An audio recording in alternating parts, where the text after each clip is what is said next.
ದೇಶದಲ್ಲಿ ಜಾತಿ ಗಣತಿ ಮತ್ತು ಜನಗಣತಿ ಮಾಡುವ ನಿರ್ಧಾರ ಪ್ರಧಾನಿ ನರೇಂದ್ರ ಮೋದಿ ತೆಗೆದುಕೊಂಡಿದ್ದಾರೆ. ಇದಕ್ಕೆ ನಾನು ಧನ್ಯವಾದ ತಿಳಿಸುತ್ತೇನೆ. ಆದರೆ ಜಾತಿ ಗಣತಿ ರಾಜ್ಯ ಸರ್ಕಾರ ಈ ನಿರ್ಣಯ ಕೈಗೊಂಡಾಗ ಬಿಜೆಪಿ ನಾಯಕರೇ ಟೀಕೆ ಟಿಪ್ಪಣಿ ಮಾಡಿದ್ರು. ಆದರೆ ಈಗ ಸುಮ್ಮನಾಗಿದ್ದಾರೆ. ಒಳ್ಳೆಯ ವಿಚಾರಕ್ಕೆ ವಿರೋಧ ಪಕ್ಷದವರು ಸಹಕಾರ ನೀಡಬೇಕು. ಸುಮಾರು 54 ಅಂಶ ತೆಗೆದುಕೊಂಡು ಜಾತಿ ಗಣತಿ ದೇಶ ಸಿದ್ಧವಾಗಿದೆ. ಈ ಕುರಿತು ಇಂದು ಶಿವಮೊಗ್ಗದ ಸುದ್ದಿಗೋಷ್ಠಿಯಲ್ಲಿ ಶಿಕ್ಷಣ ಸಚಿವ ಮಧು ಬಂಗಾರಪ್ಪ ಪ್ರತಿಕ್ರಿಯೆ ನೀಡಿದ್ದಾರೆ.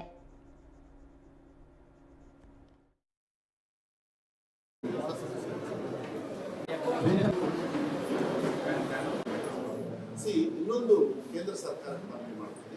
ಯಾಕೆಂದ್ರೆ ಇಂಥ ಸರ್ವೆ ಮಾಡಬೇಕಂತ ಹೇಳಿದ್ರೆ 500 ಕೋಟಿಯಲ್ಲಿ ಸಾಧ್ಯ ಇಲ್ಲ. ಕರ್ನಾಟಕ ರಾಜ್ಯದಲ್ಲಿ ನಿಮ್ಮ ಟ್ಯಾಕ್ಸ್ ಹಣನ ಸುಮಾರು 100 ಕೋಟಿ ಖರ್ಚು ಮಾಡ್ತಾರೆ. 500 ಕೋಟಿನ 165 ಕೋಟಿ. ಅದೇ ರೀತಿ ಯಾಕೆಂದ್ರೆ ನನ್ನ ಇಲಾಖೆನೇ ಜಾಸ್ತಿ ಉಪಯೋಗ ಮಾಡ್ತಾರೆ. ಈ ದೇಶದಲ್ಲಿ ನೀವೆಲ್ಲ ಹೋದ್ರೂ ಏನಾದ್ರು ಸರ್ವೆ ಆಗ್ಬೇಕಂದ್ರೆ ಅದು ಅಂಗನವಾಡಿಯವರು ಮತ್ತು ಟೀಚರ್ಸ್ ಬಿಟ್ಟರೆ ಯಾರು ಸಾಧ್ಯ ಇಲ್ಲ. ಅದನ್ನು ಮಾಡ್ತಾರೆ, ಅದನ್ನೆಲ್ಲ ಕೊಡೋದು. ಅದನ್ನು ಖರ್ಚು ಮಾಡಬೇಕಾದ್ರೆ ಇದ್ರೊಳಗೆ ಈ ಥರ ಮಾಡ್ತಾರೆ. ರಫೇಲ್ ತೋರಿಸ್ಬಿಟ್ಟು ಪಾಕಿಸ್ತಾನಕ್ಕೆ ಬಾಬು ಸರ್ಜಿಕಲ್ ಅಂತಾರೆ ಟ್ಯಾಕ್ಸ್ ಮನಿನ 2 ವರ್ಷದಿಂದ ಕೋವಿಡ್ ಬಂದಾಗ ನಾನು ಮಾತಾಡಿ ಕೆಲವು ವಿಚಾರಗಳನ್ನು ನೀವು ಕೇಳಿದ್ರಿ. ಆದರೆ ಅವತ್ತು ಒಳ್ಳೆ ದಿವಸ ಅಲ್ಲ ಅಂತೇಳಿ ನಾನು ಸುಮ್ಮನೆ ಇದ್ದೆ.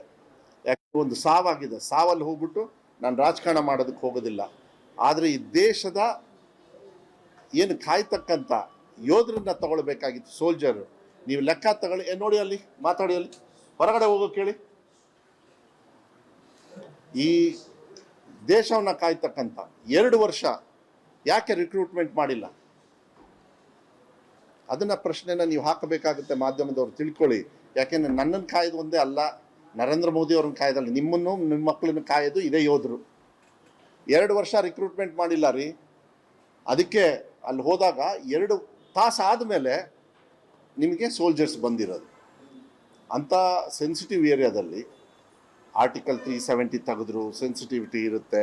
ನನಗೆ ಬಂದಿರೋ ಮಾಹಿತಿ ನಿನ್ನೆ ನಾನು ಮಾಧ್ಯಮದ ಮೂಲಕನೇ ಏನೋ ಮುಂಚೆ ಒಂಥರ ಇತ್ತಂತೆ, ಅಂದರೆ ನಂಗೆ ಗೊತ್ತಿಲ್ಲ, ಏನೋ ಇಂಟೆಲಿಜೆನ್ಸ್ ರಿಪೋರ್ಟ್ ಇತ್ತು, ಇಂಟೆಲಿಜೆನ್ಸ್ ಲ್ಯಾಬ್ಸ್ ಆಯಿತಾ ಅಂಥೇಳಿ ಒಂದು ಮಾಧ್ಯಮದಲ್ಲಿ, ನಾನು ನ್ಯಾಷನಲ್ ಮಾಧ್ಯಮದಲ್ಲಿ ನೋಡಿದ್ದೀವಿ. ಅದು ಆಯಿತೋ ಇಲ್ಲೋ, ನಾನಂತೂ ಅದನ್ನು ಚರ್ಚೆನೂ ಜಾಸ್ತಿ ಮಾಡೋದಕ್ಕೆ ಹೋಗೋದಿಲ್ಲ. ಆದರೆ ಒಂದು ತಿಳ್ಕೊಳ್ಬೇಕಾಗತ್ತೆ, ನೀವು ಯೋಧರನ್ನ ರಿಕ್ರೂಟ್ಮೆಂಟೇ ಮಾಡಲಿಲ್ಲ ಅಂದರೆ ಹಂಗಾರೆ ಯಾರು ಕಾಯ್ತಾರೆ ನಿಮಗೆ ದೇಶನ? ಬಂಗಾರಪ್ಪಾಜಿಯವರು ಪುಕ್ಷಟೆ ಕರೆಂಟ್ ಕೊಟ್ಟರು ಅಂತ ಒಂದಿಷ್ಟು ಜನರು ಪುಕ್ಷಟೆ ಭಾಷಣ ಮಾಡಿದರು. ಆದರೆ ಇವತ್ತು ಫುಡ್ ಪ್ರೊಡಕ್ಷನ್ ಜಾಸ್ತಿ ಆಗಿದೆ ನಿಮ್ಮ ರಾಜ್ಯದಲ್ಲಿ. ರೈತರು ಒಂದು ಬೈಕು ಕಾರು ಹಿಡ್ಕೊಂಡು ಓಡಾಡ್ತಾ ಇದ್ದಾರೆ ಅಂತ ಹೇಳಿದರೆ, ನೀವು ಡೈರೆಕ್ಟಾಗಿ ಬೇರೆ ದುಡ್ಡು ಕೊಡೋ ಬದಲು ದುಡಿಯಂಥ ಕೈಗೆ ಭೂಮರ್ಕನ ಏನು ಸನ್ಮಾನ್ಯ ದೇವರಾಜ್ ಅರಸು ಅವ್ರು ಕೊಟ್ಟರು, ಈ ಪುಕ್ಷಟೆ ಕರೆಂಟಿಂದನೇ ಇವತ್ತು ಆಳುಗಳಿಗೆ ಕೆಲಸ ಸಿಗ್ತಾ ಇದೆ, ಕಾಳುಗಳು ಬೆಳೆ ಜಾಸ್ತಿ ಆಗ್ತಾ ಇದೆ. ಖರ್ಚು ಎಷ್ಟು ಮಾಡಿದ್ವಿ ಇಂಪಾರ್ಟೆಂಟ್ ಅಲ್ಲ, ಅದರಿಂದ ಪ್ರೊಡಕ್ಷನ್ ಎಷ್ಟು ಮಾಡಿದ್ವಿ, ನಿಮ್ಮ ರಾಜ್ಯದಲ್ಲಿ ಹೆಂಗೆ ಬಂತು ಅಂಥೇಳಿ. ನಾನೆಲ್ಲ ಯಾಕೆ ಇದನ್ನು ರೇಟ್ ಮಾಡ್ತಾ ಇದ್ದೀನಿ ಅಂದರೆ, ಕಾರ್ಯಕ್ರಮಗಳು ನಿಮಗೆ ಅನುಕೂಲ ಆದಾಗ ಅದನ್ನು ಉಳಿಸ್ಕೊಳ್ಬೇಕು. ರಫೇಲು ಮತ್ತು ಹಾಗೆ ಮೊನ್ನೆ ಎಲ್ಲ ಮೀಡಿಯಾದಲ್ಲಿ ನೋಡ್ಬಿಟ್ಟುವಪ್ಪ, ಏನು ಅಡ್ವಾನ್ಸ್ ಬುಕ್ಕಿಂಗು, ರಫೇಲ್ ಬಂದ್ಬಿಟ್ಟು ನಾಳೆ ಬಂದ್ಬಿಟ್ಟು ಅಲ್ಲಿ ಕಾಯ್ತಾ ಇದ್ದಾವಂತೆ, ಇಲ್ಲಿ ಕಾಯ್ತಾ ಇದ್ದಾವಂತೆ. ಅದು ಏನು ರೀ ಕಾಯ್ತಾ ಇರೋದು? ಏನು ಜನರನ್ನು ಮಳು ಮಾಡ್ಬೇಕಂತ ಇದ್ದೀರಾ ಇನ್ನು ನೀವು? ಆಮೇಲೆ ಅದಕ್ಕೆ ಇವ್ರು ಟ್ವೀಟ್ ಮಾಡೋದು, BJP ಅವರು ಇಲ್ಲದೆ ಇರೋದನ್ನೆಲ್ಲ. ನಮ್ಮ ದೇಶದೊಳಗೆ ಎಲ್ಲರ ರಕ್ಷಣೆಯನ್ನು ಕೊಡೋದಕ್ಕೆ ಮಾನ್ಯ ಪ್ರಧಾನಮಂತ್ರಿಗಳು ಮಹಾತ್ಮ ಗಾಂಧಿಯವರು ಇರ್ತಕ್ಕಂಥ ಜನ್ಮಿಸಿರ್ತಕ್ಕಂಥ ಒಂದು ದೇಶದೊಳಗೆ ಫಸ್ಟ್ ನೀವು ಪೀಸೇ ಹುಡುಕಬೇಕು, ಶಾಂತಿಯಿಂದನೇ ಮಾಡಬೇಕು. ಅದಾಗಲಿಲ್ಲ ಅಂದರೆ ಇಂದಿರಾ ಗಾಂಧಿ ಥರ ಹೋಗಿ ಏನು ಕೆಲಸ ಮಾಡಬೇಕೋ ಮಾಡಿ ಬರಬೇಕು. ಇಂದಿರಾ ಗಾಂಧಿ ಮಾಡಿದ್ರು, ಕಾಂಗ್ರೆಸ್ ಪಕ್ಷ ಮಾಡಿದ್ರು.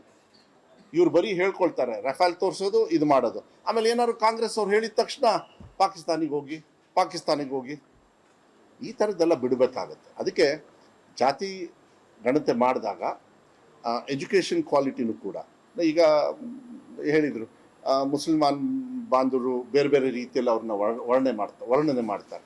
ಮಾಡಬಾರ್ದು. ಅವ್ರಿಗೆ ಎಜುಕೇಷನ್ ಕೊಡಬೇಕು. ಹಿಂದುಳಿದವರು, ಬೇರೆ ಬೇರೆ ಜಾತಿಯವರು, ಕೂಲಿ ಮಾಡ್ಕೊಂಡು ಬಂದವರು ಮುಂಚೂಣಿಯಲ್ಲಿ ತರಬೇಕು. ನನ್ನ ಇಲಾಖೆಯಲ್ಲಿ ನೀವು ನೋಡಿದ್ರಿ, ಮೊನ್ನೆ ಯಾರೋ ಬಸ್ ಡ್ರೈವರೋ, ಬಸ್ ಕಂಡಕ್ಟರೋ, ಬಸ್ ಮೆಕ್ಯಾನಿಕನು ಫಸ್ಟ್ ರ್ಯಾಂಕ್ ತೊಗೊಂಡಿದ್ದಾರೆ. ಯಾರು ಸಾಹುಕಾರ ಮಕ್ಕಳಲ್ಲ, ಬರೀ ಯಾರು ಬಡವರು ಅಷ್ಟೇ. ಬುದ್ಧಿ ಇಲ್ಲಿರುತ್ತೆ. ಅದಕ್ಕೆ ಯಾವಾಗಲೂ ಹೇಳ್ತೀನಿ 2 ವಿಚಾರನ. ಏನು ಅಂತ ಹೇಳಿದರೆ, ನಿಮ್ಮ ದೇವಸ್ಥಾನದಲ್ಲಿ ಗಂಟೆ ಹೊಡಿತಾವೋ ಏನೋ ಗೊತ್ತಿಲ್ಲ, ಹಿಂದುತ್ವ ಅದು ಇದು ತೋರಿಸೋದಕ್ಕೆ. ಶಾಲೆಯಲ್ಲಿ ಗಂಟೆ ಕರೆಕ್ಟ್ ಟೈಮಿಗೆ ಹೊಡೆದಾಗ ಮಾತ್ರ ಈ ದೇಶ ಉದ್ಧಾರ ಆಗುತ್ತೆ ಹೊರತು ಇಲ್ಲ ಅಂದರೆ ಆಗೋದಿಲ್ಲ.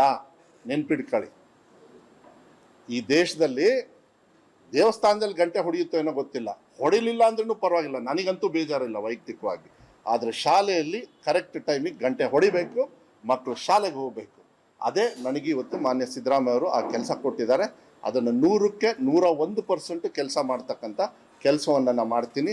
ಅವರು ನಾಳೆ ಡಾಕ್ಟರ್ ಆಗ್ತಾರೋ, ಈ ದೇಶ ಕಾಯೋ ಸೋಲ್ಜರ್ ಆಗ್ತಾರೋ, ಇಲ್ಲಾಂದರೆ ಮತ್ತೆ ರೈತ ಬಂದು ಅದನ್ನ ಆರ್ಥಿಕವಾಗಿ ಮಾಡೋದಕ್ಕೆ ಇನ್ನೂ ಚೆನ್ನಾಗಿ ಮಾಡ್ತಾರೋ ನಂಗೆ ಗೊತ್ತಿಲ್ಲ. ಆದರೆ ಎಜುಕೇಷನ್ ಭಾಳ ಇಂಪಾರ್ಟೆಂಟ್ ಆಗುತ್ತೆ. ಒಂದು ಜಾತಿ ಧರ್ಮನ ಅವರಿಗೆ ಒಂದು ವರ್ಗಕ್ಕೆ ಸೇರಿಸ್ತಕ್ಕಂಥದ್ದು ಅದು ಬಿಡಬೇಕಾಗ್ತದೆ. ಜಾತಿ ಗಣತೆ ಅರ್ಥಪೂರ್ಣವಾಗಿ ಮಾಡೋದಕ್ಕೆ ನಾವು ಸ್ವಾಗತ ಮಾಡ್ತೀವಿ. ನಮ್ಮನ್ನು ಕಾಪಿ ಮಾಡಿದ್ದಕ್ಕೆ ಅವರಿಗೆ ಧನ್ಯವಾದಗಳನ್ನು ಕೂಡ ಈ ಸಂದರ್ಭದಲ್ಲಿ, ನಮ್ಮನ್ನು ಟೀಕೆ ಮಾಡಿ, ನಮ್ಮನ್ನು ಟೀಕಾ ಟಿಪ್ಪಣಿ ಮಾಡಿ, ಭಾಳ ಕೀಳುಮಟ್ಟವಾಗಿ ಮಾಡಿ, ಸಿದ್ದರಾಮಯ್ಯ ಅವರಿಗೆ ಇಲ್ಲದೇ ಇರತಕ್ಕಂಥ ಹೆಸರುಗಳೆಲ್ಲ ಕೊಟ್ಟು ಕೊನೆಗೆ ಇದೇ ಸಾಲಿಗೆ ಬಂದು ನಿಂತ್ಕೊಂಡು